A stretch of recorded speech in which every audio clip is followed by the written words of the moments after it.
அழுதுட்டீங்களா மக்களே? இங்க பாருங்க, ஷார்ட்ஸ் எடுக்கிறாங்க, அதுக்காக அழுகுறாங்க. நீங்க வாட்டுக்கு என்ன அக்கா அழுகுறீங்க, ஃபீல் பண்ணாதீங்கன்னு கமெண்ட் போட்டுறக்கூடாது. ஓகேவா? டைலாக்குக்காக அழுது சொல்லக்கூடிய ஒரு டைலாக். ஆமா, சொல்லக்கூடிய ஒரு டைலாக்குக்கு அழுது செஞ்சேங்க. மற்றபடி எங்களுக்குள்ள நாங்க ஹாப்பியா இருக்கோம், சந்தோஷம்.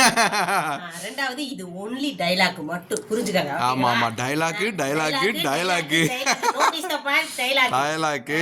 எப்படி அழுகுறாங்க அக்கா அந்த வீடியோன்னு கேட்டீங்களே, அதை பார்த்துருப்பீங்கன்னு நினைக்கிறேன். டைலாக் ஓடிட்டா இருந்தாக்கல அவங்க வந்து பெரிய ஆர்டிஸ்டுங்க. அப்படியே டைலாக் சில நேரத்துல லிப்சிங் கொஞ்சம் மிஸ் ஆகும். அதான் கரெக்ட் பண்றதுக்கு நமக்கு 2-3 டேக் எடுக்கும். ஆனா கேட்டோம்னா சிலப்பா அழுகு வந்துடும். ஓகே ஓகே, பாய் சொல்லி பை.